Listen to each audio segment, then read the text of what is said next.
Yeah. Okay. All right. We are live. I'm Derek's Reptiles. Today we here with Mr. Palumbo's Pythons himself. How you doing today, sir? How's it going, Derek? Thanks for having me. Man, it's my pleasure. And before we start, I'm gonna show you when I started following you, and I'm gonna see if you remember this. All right, let's see. I'm gonna start with a story. All right. Yeah, I like stories. Go ahead. When I first got into the hobby, I didn't know nothing about snakes. When I first got into the hobby, I didn't know about snakes. And I ended up going to a reptile expo. And, you know, me and my old lady, we were holding snakes. We were meeting a lot of the people at the expo, taking pictures, picking stuff up. And I came home and I ended up getting mites because I looked at one of my snakes. And I'm like, babe, it's black specks on my snake and they crawling. And I was like, I said, damn, honey, I said, damn, honey, we got gnats. And they was, and I did some research. Yeah. And I said, babe, I got snake mites. And I was like, oh my God. So I tried to do a little bit of research, and I got 40, 50, I got big vision cages, 40, 50 gallon, super hard. So when I knew I had mites, I called off work, and I'm like, babe, I know they say on YouTube, I got to empty everything out. I got to take them outside, wash them out with Dawn dishwater. And I got frustrated. I was like, this is really hard. And I researched, and I came across this guy, and he was holding this. Frontline. And I saw magic. So I did what this man said. I'm like, all right, babe, I'm gonna do what this guy said. And she was like, ain't that for cats? I was like, babe, it's gonna work, and I'm willing to try. I said it's gonna work. He looked like he know what he's talking about. Do you remember when you made that video? I do. You know, it's funny because you know, no one talks about mites. People, it's like for some reason people don't want to talk about anything that like involves diseases or mites. Mites is like saying like you have AIDS or something like that, you know, in our industry. And it's really very traumatic because every young, you know, novice keeper winds up getting them, like you said, from somewhere, whether it be a reptile show or someone sends you a snake with them on it. And unfortunately, you don't realize a lot of times you have them until it's everything in your collection has got them and they're all over the place. And, you know, people, there's so many crazy old wives' tale, you know, I call bro science, we call that in bodybuilding, you know, methods of getting rid of the stuff. And the first time I got them, luckily my collection wasn't that big, but it was still, I had, you know, 25 animals. The effort I put into getting rid of these things, and it still didn't even work the way I wanted to. Like you said, I cleaned everything. I was soaping things, dipping things in nicks and preventing I went nuts because there was no information out there. I was reading books, you know, people's books. And sometimes in the books, they'll have these old fashioned methods of getting rid of them. And I was listening to a podcast and someone had mentioned this frontline thing. And I said, you know what? And I'm a science guy. You know, I went to medical school and everything is very science-based the way I approach, you know, from bodybuilding to reptile keeping. And I said, you know what? This makes sense. They make this spray for cats and dogs. Okay. It's meant to be put on animals, on their skin. I said, I'm going to try this on my snakes. I said, because it makes sense. You can't get rid of all the mite eggs. You're going to miss something because they can lay them everywhere, you know, but the mites you can kill because the only way the mites are going to stay alive is by actually biting the animal, right? And getting the blood out of them. The nutrition. So I said, if the animals are treated like you would treat a cat or dog for like fleas or something like that, then every time they bite the snake, they're going to die. So it made logical sense. So I wiped down I sprayed my animals with the frontline. I didn't clean any of the tubs, nothing out, you know, unless there was something like a visible, amount of them in the water bowl. All the water bowls got cleaned. I took all the water bowls out for 24 hours. I sprayed the animals down and wiped them down with, gloves on, and I left them. And the next day I put the water bowls back in, and you take the water bowls out. You don't want them soaking and getting the stuff off their skin. And I did it 2 weeks in succession. I even did it a third week in succession. Probably wasn't necessary because I know the life cycle of the mite is like 7 to 10 days or something like that. They'll lay eggs again or something like that. So I did this and it was gone. And I was looking with like a microscope. I could not find a mite. I said, this worked. And it was really, and the sad part was I experimented with it because a very good friend of mine, who is a very well-known breeder, sent me some snakes that had mites on them. And he claims he didn't know it, whatever. And I didn't know it. It was in my collection. So it was all over. And it worked so well. I said, you know what? I have to be able to educate people on this because no one's talking about this. I know people go through this, and it's a very, very nerve-wracking. And it's like almost like you want to get rid of all your animals because it's like, who the hell wants all these things, these all over the place, you know? And so I put the video out. I said, I don't give a shit if people think it's not politically correct to talk about, because you know what? I'm about knowledge, and I'm about, putting out stuff to people so that they can make their life easier, whether it be breeding secrets or, treating, respiratory infections. I'll talk about anything because these are real life things that happen in our collections. And so. Oh, wow. I think we lost him. I hope my internet's not messing up.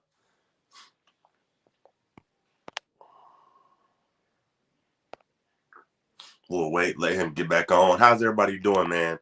Am I freezing up too bad, or should I get off my Wi-Fi and use the 5G? I appreciate everybody watching. Am I freezing up, you guys? What's up, my Animal House, Not Lou, JG, Iron Dog?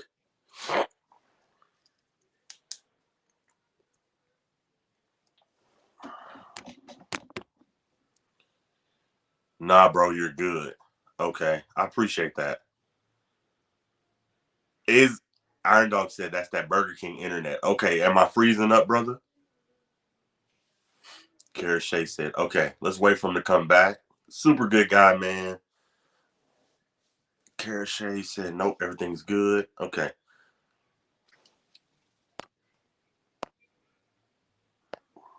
Sorry about that. I think my internet dropped out. Sorry. I plugged my hard line and we should be good to go. My mistake.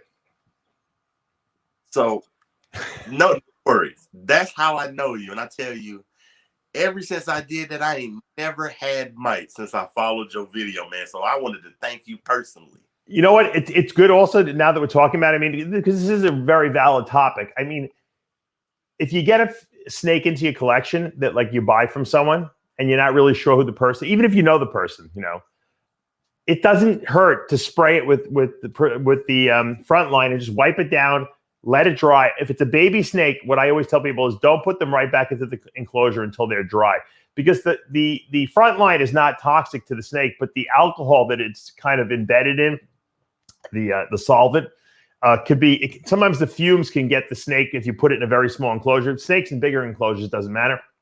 So spray down the baby snake if you get it, just once, very light coat, let it dry, air dry, put it in their enclosure.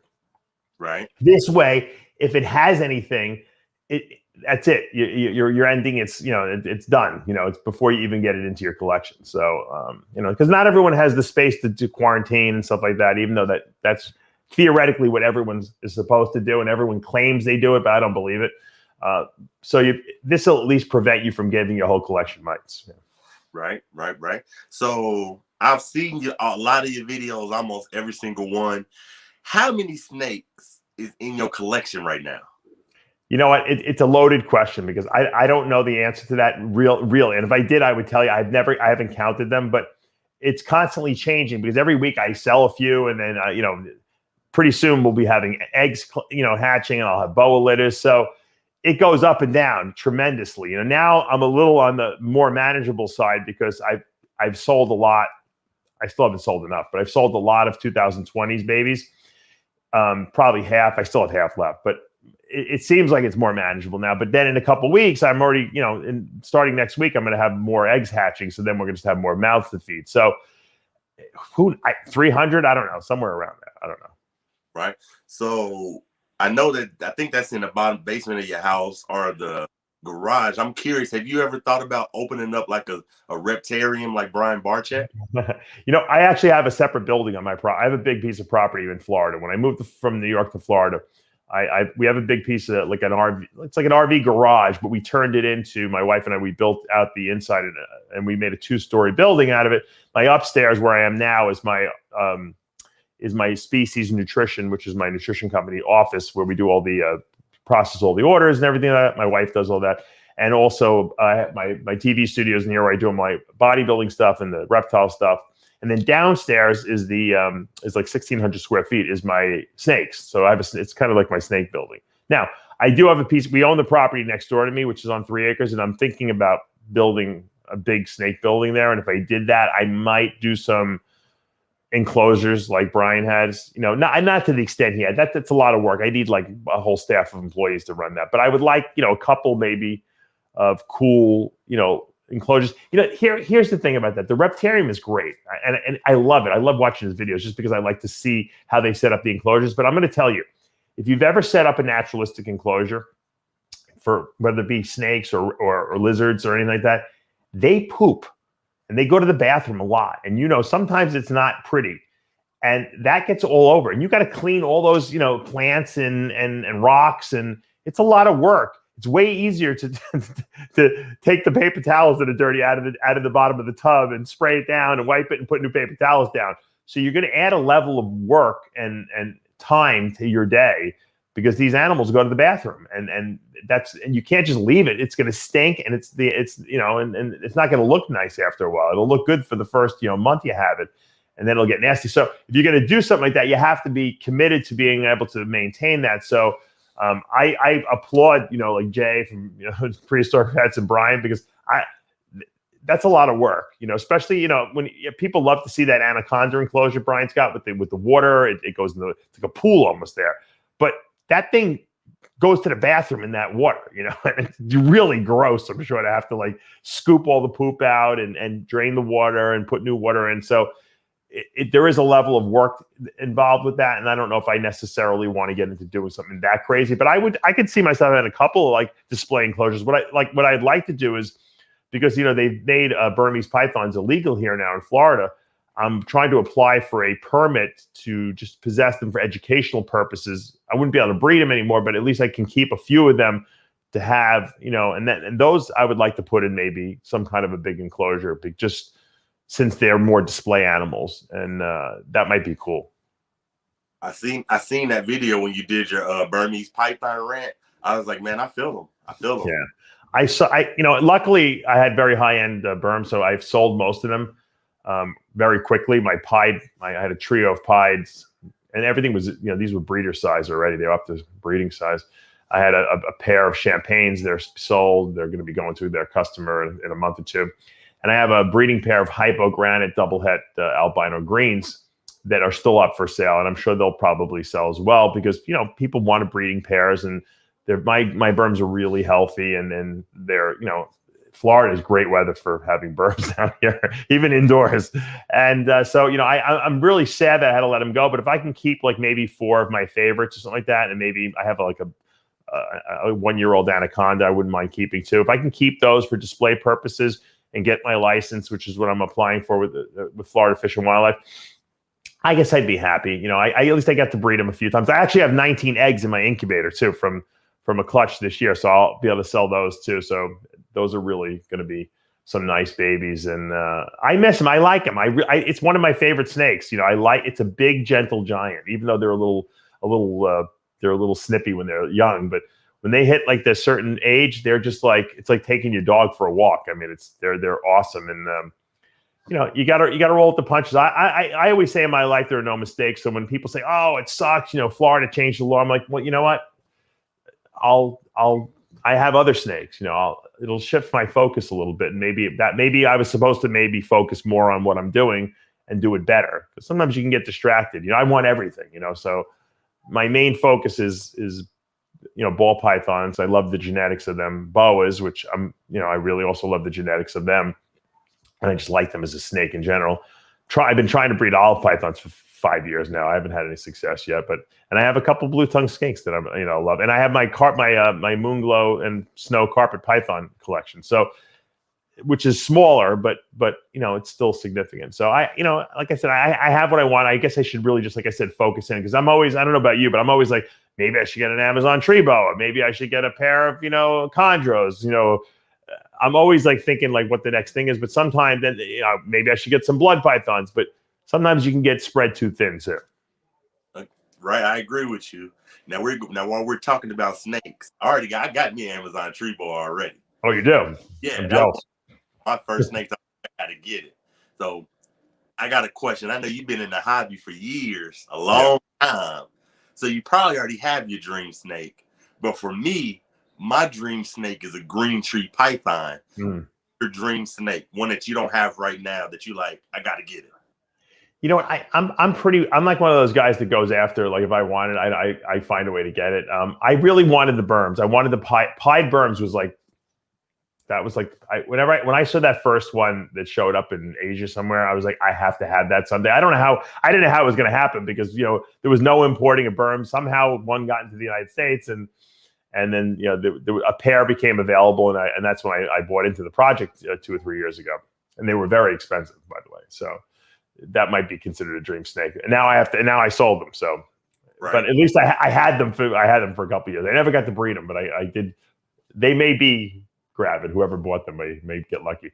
My point is that I kind of try to get what I like. Now, if it was a perfect world and I had like a zoo and I had a staff of people, I would love to get like one of those albino alligators. I think they're awesome looking. And they're probably great when they're babies, and they're very, very hard to deal with, like any alligator would be when they get older. So it's a little too dangerous, I think, to do something like that, because I have kids, and I'd probably wind up getting bit too. So I wouldn't do that just for that sheer fact. Obviously, another dream animal would be a Komodo dragon, which is not going to ever happen either. So those would be just like if I had like a little zoo I set up for myself, those would be something I would want just to say I got them. But I don't necessarily know if I'd want to breed them or work with them. I'm not sure. As far as snakes go, the only thing maybe I would at some point look at and is maybe Bolin's pythons. But you know what? Everyone's like doing that now, and I think it's like oversaturated. Everyone's trying to breed them because they're very hard to breed, and I like them, but I'm not like in love with them in terms of like where I was like, oh, I have to have them. I pretty much have what I want now, and there's so many future morph projects that I want to do. I know it's almost like not like politically correct to say, hey, I love morphs. I love the morphs. I like the genes and the mixing of the genes and creating new combinations. That's what gets me off. I took a lot of genetics classes in school, and so for me, that's exciting. I do appreciate the wild, type stuff, and for what it's worth. And I like doing as far as breeding for certain colors and pattern and stuff like that. But I really love the morph stuff because I like to create. I'm like an artist. I like my paint palette, and I like to make my own, color mixes and stuff like that. So I pretty much have what, like I said, I have some very high end boas and some. The carpet python I want to make is the white carpet python. That's what I'm working on, and so I'm pretty much where I want to be. Like I said, the emerald tree boas sound like, those basins sounded pretty cool. But I have a feeling that I would get bored of them. Not bored where I would want to get rid of them, but I still think that what I have right now is what I really want. I know that's right. He said, I'm there. It's a few things I can get, but I'm pretty much there. I know that's right, brother. Now when we talk about snakes, have you ever thought about crossing it to the venomous side? No, I'll tell you why. Because I'm like the guy who spills like, his drink like everywhere he goes. I could be in like Donald Trump's like, Mar-a-Lago, and I'll spill a drink. I'm like I'm very accident prone. And so I'd be afraid that I'm not even talking about my kids. From a kid's standpoint, I would never have them just because I have kids. But let's say my kids are graduating, they're at his house. I would probably be the guy who dies, from getting bit, or at least, had something terrible happen to them from being bit. I see these guys online that are very experienced, and I know like Tom Crutchfield, and I know Al who works for him. those guys are like the most experienced of all time. And this guy, Al, has been bitten a million times. So you get bit and, it's not fun. And my good friend, Paul Miller, is one of the biggest venomous importers around. And he lives right down the block from me. And matter of fact, I'm going to be doing a video possibly this Friday at his house with his new shipment he's getting in. And he's gotten bit. So I don't want to. I really don't want to go through it. I think they're gorgeous. I love like the eyelash vipers. I would love to get a monocled cobra. One of the leucistic ones. I think they're awesome looking. But I would get bit. I know I would. I'm in the same boat as you. Yeah. I'm very realistic about what my strengths are and what my weaknesses are. I agree with you because I hung out with a guy. And he's real big in the venomous part of the hobby. His name is David Speed. Okay. Close to 200,000 subscribers on YouTube. Wow. That kid picks up cobras like it's nothing. I mean, he'll see a cobra like, is that a cobra? And he'll pick it up and look at it. Yeah, I'm not really into. I think the free handling guys. I understand what they're doing for their channel, and I watch. I enjoy watching them. I think they're crazy doing it because it is very dangerous because. You're talking about it's not like a computer program that like a video game. If you go here, the thing's going to move here. Or if you go up, it's going to go down. You don't know what a snake. You think you could kind of anticipate what these snakes do, and you kind of get used to them. But it's a living creature. It's unpredictable. And you know what? One day you can go in there and grab that snake, and it's in a bad mood, and boom, you get tagged, and now you're in trouble. So. I think those guys are a little crazy doing what they're doing. I understand why they're doing it because they're creating viewership. And like I said, I enjoy watching it, but I think it's a little irresponsible because it maybe sends the message to some people watching that this is okay to do, even though they say, look, we've been doing this for 30 years and we're experienced. People don't care. You know that. As soon as you tell people they shouldn't do something, they want to do it. Right. Right. I see that. I say, as soon as I get me a venomous, I got bit, my whole arm will fall off. That's me. I would feel I would feel horrible if I lost like a finger or something like that because I was stupid enough to buy a venomous snake. Now on the snake side, my worst bite that I've took is from my Amazon tree boa. They got big teeth, right? Man, one of the worst bites I ever took. Now in your collection, what's the worst bite you ever had? It's funny. I was telling you, I have olive pythons, and olive pythons get really long. They don't get too thick. They're maybe about, the size of like maybe this cup or something like that in width. And I had this one that I bought as an adult. It was my albino female, and you take her out. It's like the coolest snake to hold. If anyone's ever held an olive python, you'll know why. They have very smooth skin, and it's just something feels good about them. They're not too thick where you think, oh, well, if they wrap around, you're not going to be able to, pull them apart. It's like the perfect, like big snake, cool type of thing. And they move and, they look like they have a dinosaur head. And olives are known for this, but this snake, I was holding her, for probably 20 minutes, and she was fine. I was talking on the phone, and all of a sudden I just looked at her. She looked at my hand. And I saw her. She didn't like strike, and she just went hum, and she bit onto my hand, which is I don't mind getting bitten. It doesn't really affect me. But they have also the Australian pythons have very long teeth because they eat birds to get through the feathers. And she would wrap my arm, so she was wrapped around my arm, and she was probably a 10-foot snake. Now I have a big arm though, so I mean she's wrapped around my arm. And she wasn't like constricting me where it was hurting me, but she would not let go. And her teeth were so long that I can feel them pressing against the bone of my hand. Now, granted, it's only a puncture wound, so it's not like a lacerated wound. And I know if I pull her off, I'm going to tear open my hand, which I don't want to do. So, you try all the tricks. You put your hand under the faucet, right? The cold water. Didn't work. I went into the house. I was calling my wife to try to help me, here, because the snake was pretty big. And so I walk into the house with the snake wrapped around my arm. I'm like, can you help me get this thing off? So she's unraveling it, but it would not let go of my hand. And I was like, this sucks. And so finally I said, you know what, get the Windex. I said, at this point, I don't care. I spray Windex because Windex has got alcohol in it, and the alcohol will irritate the membranes of its mouth. So the Windex finally got the snake to release my hand, but it was probably 15 minutes.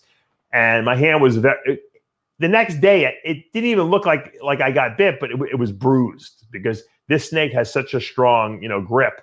And that was probably the worst. Thank God, because I've never had to go get stitches or anything like that. But you're right. The snakes with the long teeth, the tree pythons or the tree boas and the Australian snakes have really, really long teeth that when they clamp down, it goes deeper than like, say, a boa would or, a ball python or anything like that.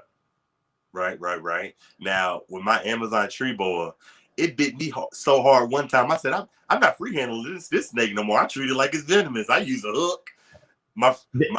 They don't like to be handled, those tree boas or the tree pythons, for that matter. My friend Iron Dog Reptiles, he was like, pick your Amazon tree boa up. I was like, man, you come pick it up. I have a pair of gloves I bought. I think I bought it from reptilebasics.com.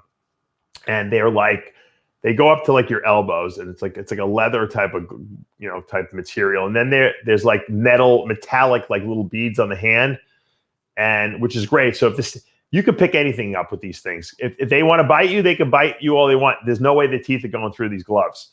And that's what I do with the snakes. I don't trust. I will use the gloves. Nothing wrong with that. There's no failure in that. A lot of times I'll use a glove just to take out a snake. Sometimes some snakes, especially with a big snake, when I take my berms out, I know them, but when they first started getting big, I would use the hook. I always kind of rub them on the head a little. You're not getting fed. I pull them out. If I'm a little nervous about the snake, I'll put the glove on until I get it out. And once I get it out, I know that if they're calm, then I'll take the glove off. So I always tell people it's good to have gloves there. Plus, I have the gloves there just because I have some people. Sometimes I have a girl next door. She comes and helps me clean. So if she's a little nervous about picking up a snake, sometimes the carpet pythons when they're babies, they'll bite the crap out of your hands. Same thing with the berm babies. Just because they're nervous, you put the glove on. There's nothing wrong with that. Have a glove, and at least until you get used to a snake or you're not sure. And this way, if you want to hold your Amazon tree boa, you can do it. If the thing wants to bite you, it's going to bite the glove. It's not going to matter. Right. Now, with you being in Florida, what's kind of since the reptile bans have came down, this is really why I wanted to talk to you. Since the reptile bans have happened, like what's kind of the atmosphere in the reptile hobby now in Florida? Is it's kind of a damper on it? Yeah, I think people are they're upset now. The tegus and the iguanas have a little bit of a reprieve. I think they have till 2024 to get rid of them. So that I don't think anyone's letting up right now on that. So they have a couple years to dwindle down their collections. I don't know what that's going to mean. I guess I think a lot of these people figure maybe they'll change the law by then. I don't know. I don't even think that they should. I don't think anything should be banned. I think Florida had a law that if you want to have these certain species, the conditional species they call them, which was the retics, the berms, the rock pythons, the amethystine pythons, which are the scrub pythons. I don't know if tegus were on there originally, but if you wanted these conditional species, you had to apply for a special license, which was $50 a year. They come to your facility, they inspect. You have to have locked cages. Yeah, there's a whole bunch of things. So it's a pretty not anyone can get this license. So and you have to microchip the animals. So they had a really good system in place. Why they would, whenever you make things illegal, what happens? You create a black market, of course. And so what happens is instead of the responsible reptile, keepers having these animals where you can actually keep track of them because they're microchipped and you're inspecting facilities, now you put it in the hands of the black market.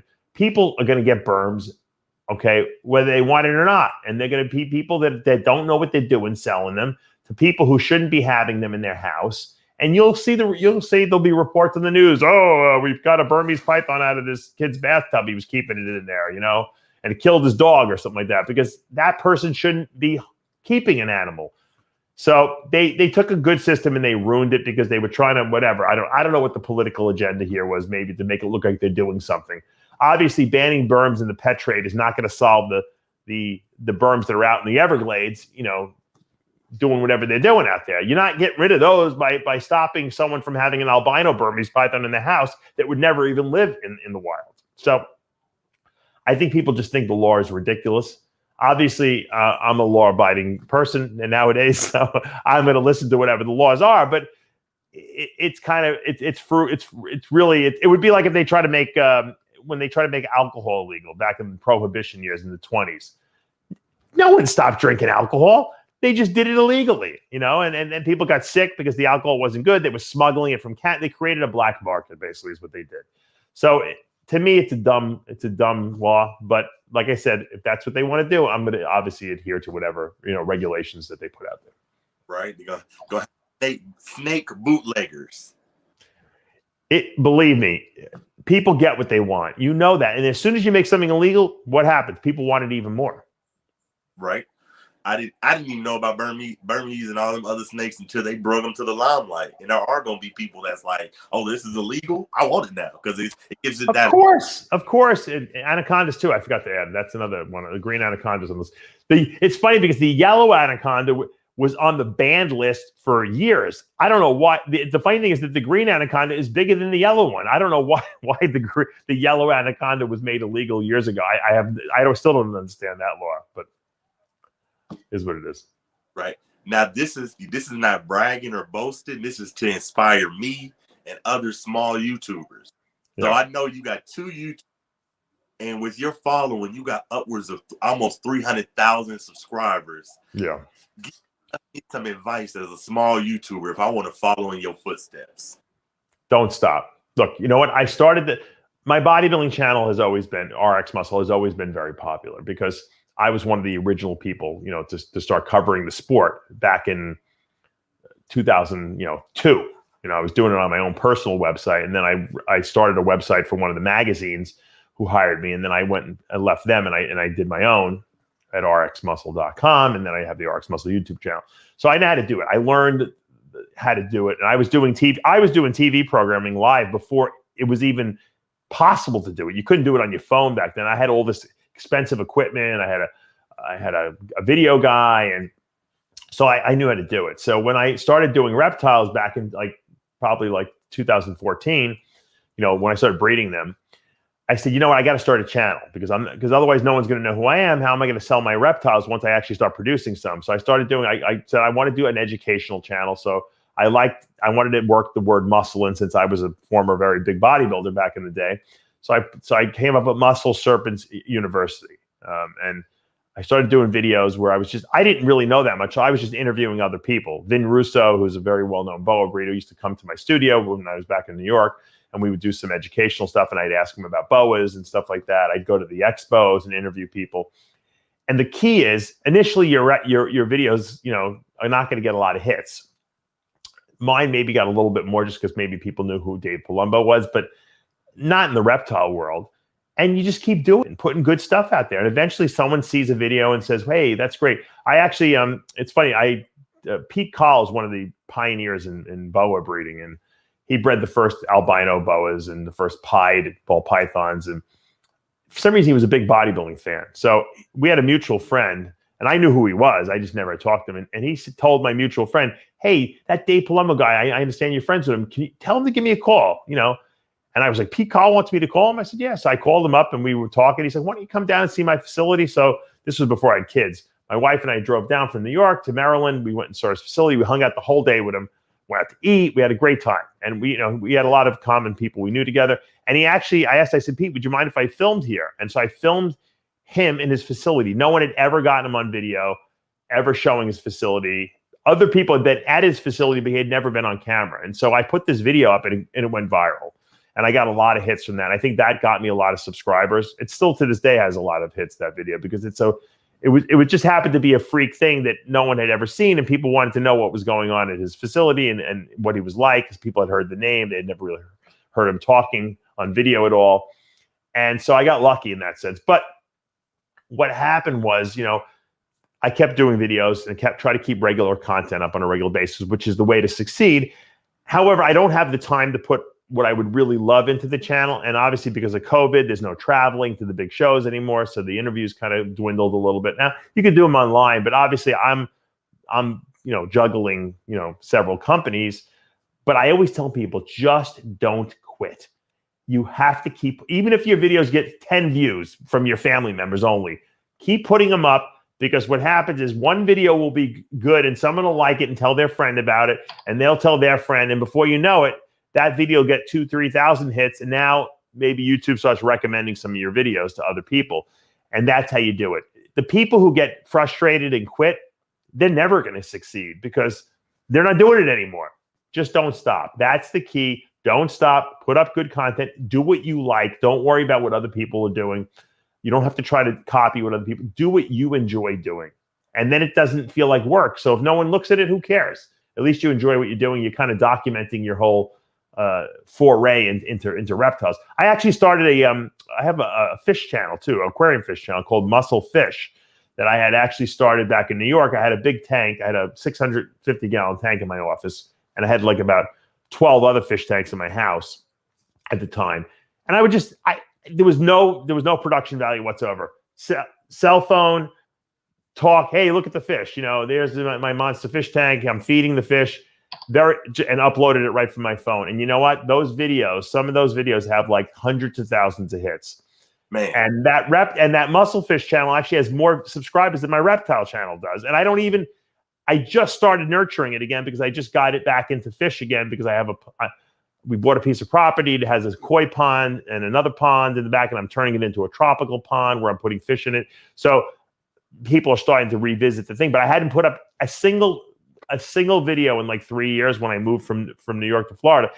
And so that I lost the momentum of that channel a little bit. And I'm trying to get that back now. But the key is don't stop putting videos up, because as soon as people know you're not putting content up, they stop going to your channel. That's inspiring, man. Yeah. Now with your father, yeah, Mr. Chris Harwood said he didn't know you have another channel. He's got 2-3 channels, and his following is huge. He's an OG in the game. He's been doing this for a long time. Now I'm sure when you go out, or even before, I'm talking about pre-COVID. Yeah. With your fan base, do people recognize like that's Dave Palumbo? Hey. Yeah. And the funny thing is, I think I told you this before the show. Sometimes I don't know what people are recognizing me from, because usually when I go to a store and people recognize me, it's usually, or at least in the past, it was always from bodybuilding. Dave Palumbo, yeah, work out. Oh, nice to meet you. But I could tell because the guy's usually jacked or the girl has, shoulders and abs, and you could tell they work out. Nowadays, I can go to, like, I'm in Walmart or something like that, or I'm at a restaurant and someone comes up to me and they don't look like they have, matter of fact, sometimes they're completely out of shape. And they're like, oh my God, I watch your channel. And I'm like, I wonder if this is Reptile. I'm like, which channel do you watch? Oh, Muscle Serpents University. I love it. I don't miss a single video. And I'm laughing because I'm saying that it's funny because now I don't even know what people are recognizing me from. But I'm glad that people like the channel and like the information I'm putting out there, because that means that I'm doing something. And that's validating for me. We all have an ego. I like to be validated. And if someone tells me, hey, you got good stuff on your channel, I really have learned a lot and it helped me, or it's entertaining. I have like fathers that contact me. My daughter and I watch your channel all the time, and now she wants to get into snakes. And so to me, that's validating, and that's all I need. A little, praise goes a long way. Now I want to spend more time on the channel and do more because I know that people are enjoying what I'm putting up there. That makes sense. I don't want to hold you. I'm going to ask you maybe 1 or 2 more questions. Sure. Busy man, got a busy day. It's fine. And I want to do some shout outs. I always end my interviews with shout outs to our community. Have you ever thought about doing a herping video? It's funny you say that, because lately I've been if you've watched my videos, sometimes I'm showing some stuff outdoors in my house, because I live in Cape Coral, Florida, which is Southwest Florida. And I live on a very big I have a very pretty sizable piece of property, a couple acres. And we have like a big, I would call it a canal, but it's really not. It's like almost like a river in my backyard. And we have like alligators in there, and we have wild, iguanas, and there's black racer snakes everywhere, and turtles. I mean, it's the Wild West. I have wild peacocks running around. So I realized, I said, I'm always looking for original content. I could literally go herping in my backyard and probably find a ton of stuff if I ever really looked. And so I've been looking more, and I've been noticing more. Sometimes if you don't look, you don't even notice it. I mean, there's pygmy rattlesnakes. Someone found them next door to me. I mean, there's everything there, I've seen that, because you was like, makes you think twice about the bushes. I said, this man got rattlesnakes in his yard. I gotta look. Yeah, I'm always looking at where I'm walking. Leaf litter. I'm like, I got to get one of those big walking sticks and start moving stuff, aside. But people have found a lot of stuff in my neighborhood, and so I'm always saying, you know what? I wonder if maybe I'll find something exotic like an albino something or another that no one else has or something like that. So now I'm starting to pay attention a little bit more, and I think that could definitely be some good content because, like I said, I'm lucky. I don't have to go anywhere. I could just literally go in my backyard and go herping. Yeah, right. Now this is the last question. Yeah, I'm kind of curious because I'm working towards that YouTube play button. Okay. YouTube play button, and where'd you put it at in your house? Yeah, it's funny. I got the 100,000 subscriber, button a couple of years ago from my RX Muscle channel. Now, I hope I get it from my Muscle Serpents University channel, but I got it for the RX Muscle channel. It came and I hung it on the wall. And my son watches this channel called The Hall Family. It's like he's into werewolves now. I don't know. He's 5 years old. He's obsessed with werewolves. And they just got their button, and they're like, "Oh, we just got the YouTube silver button," and they're unpacking it and showing it off. My son's like, "Oh, we got that a long time ago."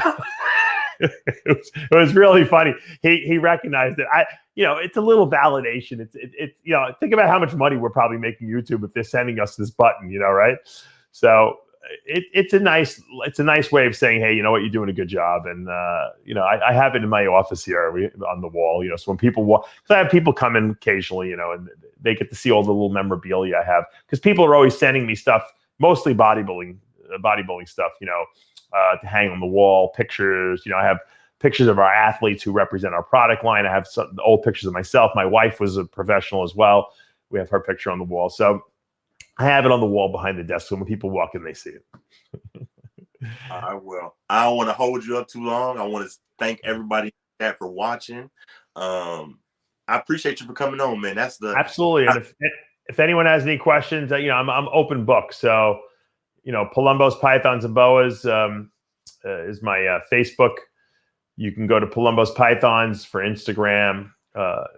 I have my own huge 285 is my Dave Palumbo Instagram. I have over 100,000 people on there too. You can contact me on there. My regular Facebook, my phone number is everywhere on everything. You can call, people call me all the time, and I'm always like, people, it's funny. If you're going to call me, tell me who you are, where you saw my number, because a lot of people call me up and they're like, hey, what's up, Dave? I'm like, what's up? I'm like, it could be a million different. I don't know who's calling me. If it's a bodybuilder related, reptile related, people call me like we're best friends, and I'm like, I don't want to be rude, but oh, I saw the snake on your Instagram. I was wondering if, and then we'll talk for like 20 minutes, and we have a great conversation. But I always feel bad, 'cause sometimes when people do that, I'm like thinking maybe I should know who this person is, and I just forgot. Now I feel bad about the fact that I don't know who they are. Meanwhile, I had never even talked to the person before, so I'm trying to fake it almost, because I'm like, maybe I could figure out who's on the phone with me. I'm sure you've done that before. And it's a bad. I don't like it. I'd rather people just call and say, "Hey, Dave, you know what? I saw your number here. I saw you say, you know what? Feel free to call me or text me, whatever. Just identify yourself, and then at least I have a bearing on who you are, and then we can have a great conversation." Believe me, I've sold more snakes, not from ads on Morph Market, which I think is a great way to sell, but just from people seeing a picture I posted or a video I did, and people saying, "How do I get into that project?"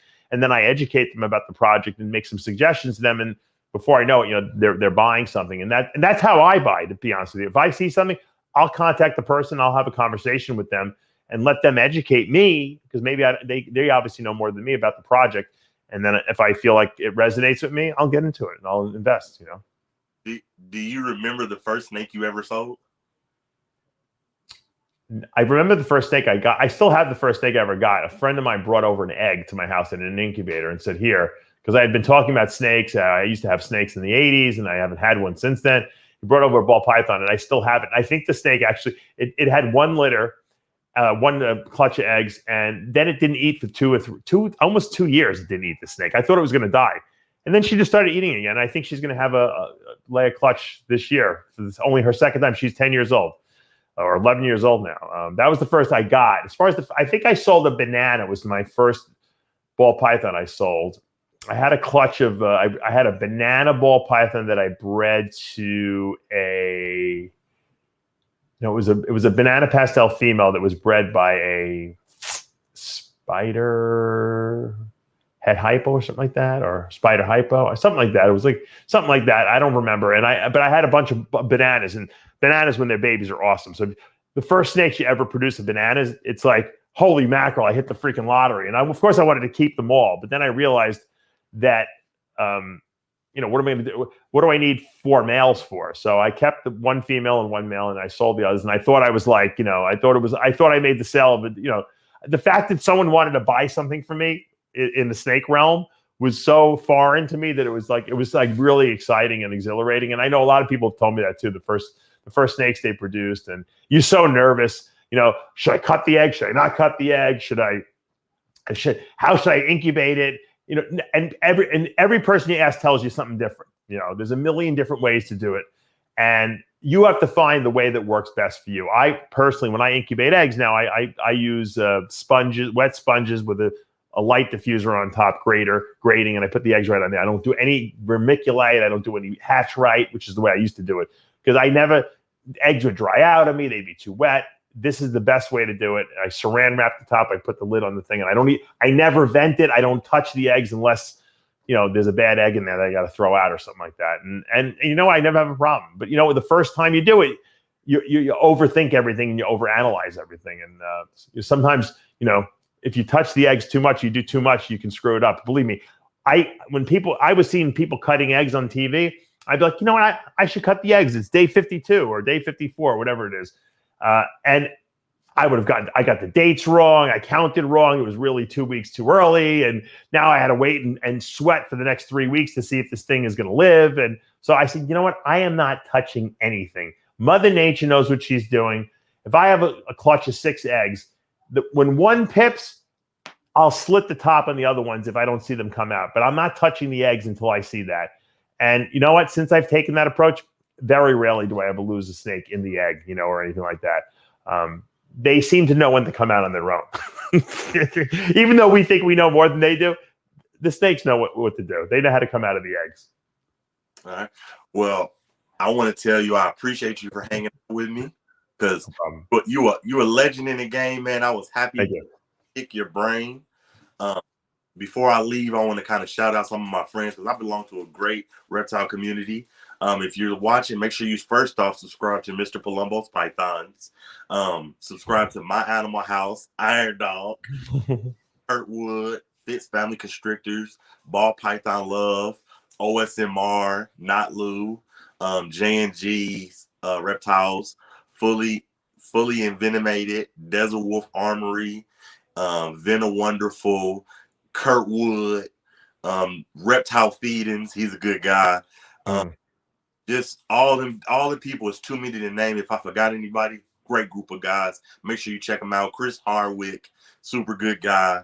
Make sure you my friends, man. I appreciate you. I'm gonna end this interview, but don't leave, because I want to talk to you for like 1 second, 1 minute. That's great. Thank you. And I just want to thank your audience for joining us today. And of course, if you guys feel free to reach out to me anytime. All right. I appreciate that, you guys. Thank you, people, for watching. It's been real. Until the next one. Peace.